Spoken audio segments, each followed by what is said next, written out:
Fundamentally, all takeoffs, approaches, and landings, whether to and from a carrier or a training field, are executed in the same manner.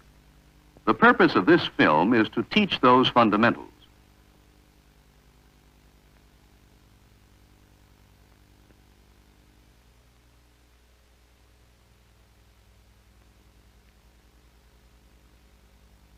Your plane is in the takeoff position.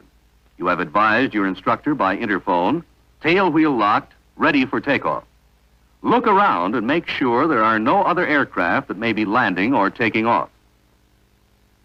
Then, after a final visual check with the tower, you are ready to go.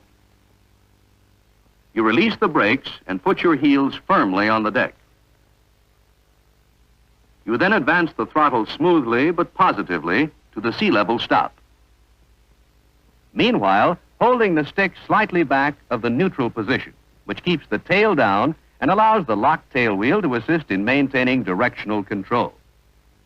Pick an object on the horizon for a reference, and remember that engine torque will tend to pull the nose to the left as takeoff power is applied. Be quick to correct this and any other swerves. As your speed increases, maintain directional control with your rudders and ease the stick forward. This is the takeoff attitude and is held throughout the takeoff run. As you approach takeoff speed, maintain this takeoff attitude, exerting back pressure on the stick as necessary. And your plane will leave the ground. As soon as you are safely airborne and all obstacles are cleared, retard your manifold pressure to 30 inches and your propeller pitch to 1950 RPM. As your speed approaches normal climb, 95 knots, assume a normal climbing attitude, adjusting your trim tabs as necessary, and climb straight ahead.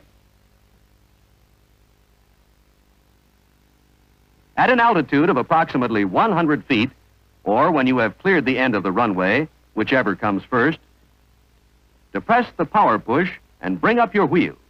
When flaps are used on takeoffs, raise them at 200 feet above the terrain. At 250 feet, start your turn out of the field. When you have 1,000 feet of altitude, switch your gas selector valve from reserve to right tank, always remembering to turn through the left tank position and never through the off position. Here are the varying attitudes of your plane during a correct takeoff.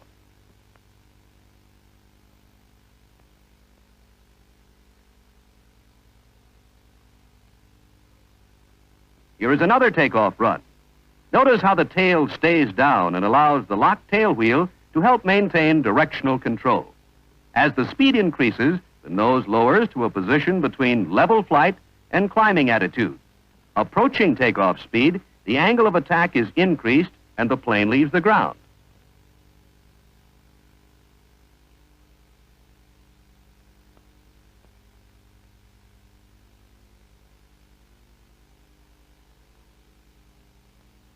At approximately 100 feet, or beyond the end of the runway, the wheels are raised.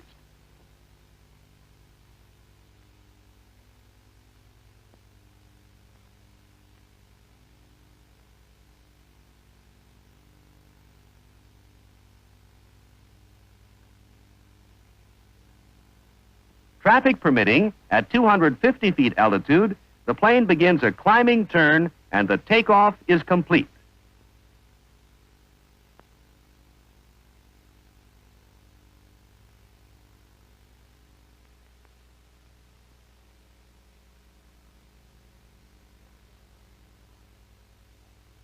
Before going into the approach, let's review briefly the standard field entry procedure. You join the 1,000-foot traffic pattern at an angle of less than 45 degrees and a speed of 120 knots. At position 1, you switch the gas valve to your best tank and apply at least 4 strokes to your wobble pump. At position 2, retard your throttle until the warning horn sounds, then depress power push and lower wheels. With your wheels locked, apply throttle to regulate your rate of descent. At approximately 800 feet and 95 knots, lower 20 degrees of flaps for a half-flap approach. Report landing checkoff list complete. Level off at 500 feet and 90 knots, and with no traffic interfering, cross over at 500 feet and 90 knots. At this point, a beam of the upwind end of the field, you begin your approach. You are at 500 feet, 90 knots, and wingtip distance from the field, with 20 degrees of flaps. Check your wheels down and locked, and report to your instructor by intercommunication system. Wheels down and locked. Immediately prior to reaching a position abeam of your intended landing point, retard your throttle to 15 inches and place your prop in full low pitch. At a point abeam of the intended point of landing, start a turn toward the landing line, trimming your plane for a power glide attitude, which will produce a speed of 80 knots. Gradually reducing power, plan your approach so as to intersect the landing line with approximately 150 feet of altitude, 75 knots airspeed, and 800 feet of straightaway, prior to reaching the desired landing spot in the first third of the runway. Make sure any obstacles at the end of the field are cleared by a safe margin. Then, reduce power further and finally close your throttle just prior to beginning your transition to a three-point attitude for landing. Here is how the maneuver will look to you. You are in straight and level flight on the downwind leg. Abeam the upwind end of the field at 500 feet altitude, 90 knots and 1850 RPM, you are at wingtip distance from the field. At this point, you advise your instructor, wheels down and locked. Maintain your wingtip distance from the runway throughout the downwind leg. Just before coming abeam of your intended point of landing, retard your throttle to 15 inches and put your prop in full low pitch.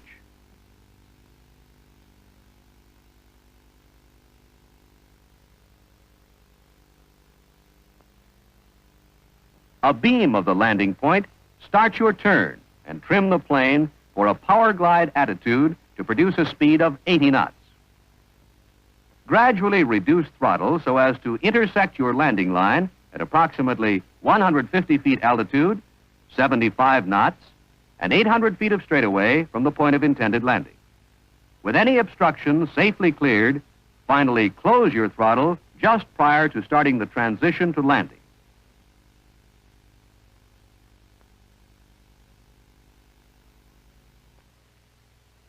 Watch this properly executed approach.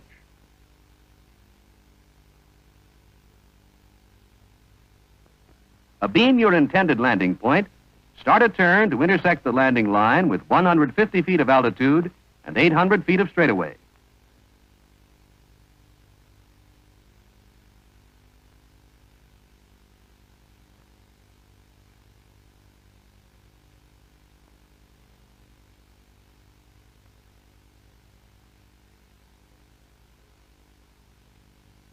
Here are the final stages of the approach, ending with the point at which the throttle is completely closed just prior to beginning the transition to a three-point attitude. This is the final position of your plane in its approach. The turn-in to the landing line is the most important phase of the approach. Done correctly, the plane is in good balanced flight, lined up with the center of the runway at the straightaway point.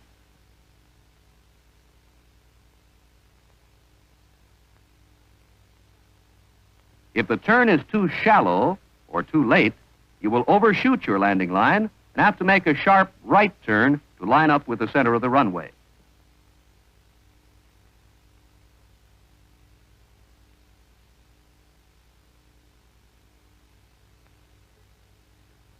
Correspondingly, if your turn is too steep, you will be angling in toward the runway, and a steep left turn will be necessary to line up with the center of the runway.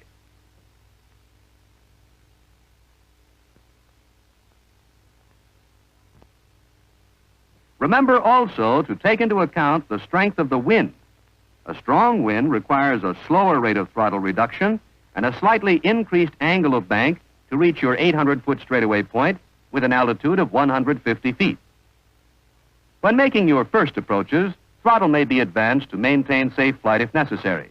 But with practice, you can correct the errors that necessitated such an increase in power.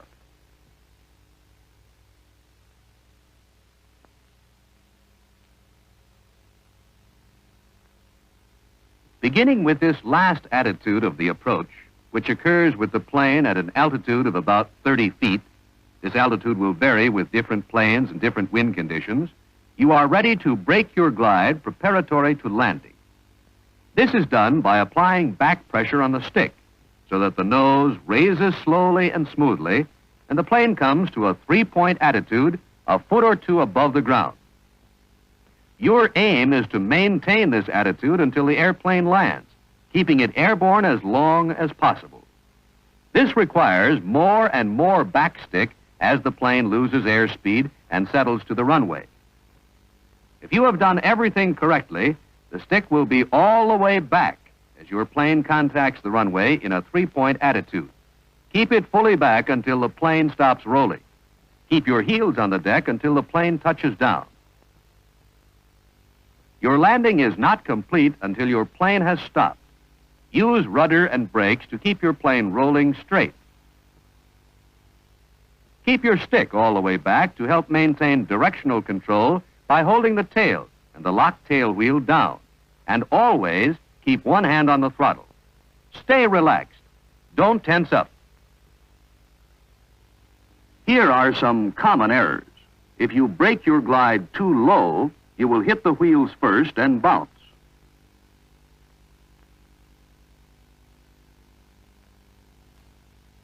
If you pull your stick back too rapidly when breaking your glide, your plane will balloon or gain altitude. If there is any doubt in your mind, don't try to land. Advance throttle and go around again. Here is a way to help you judge your altitude.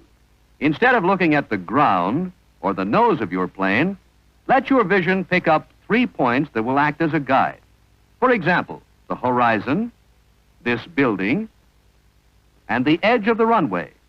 You will instinctively be able to judge more accurately your distance above the ground through the position of these 3 points in relation to your line of vision.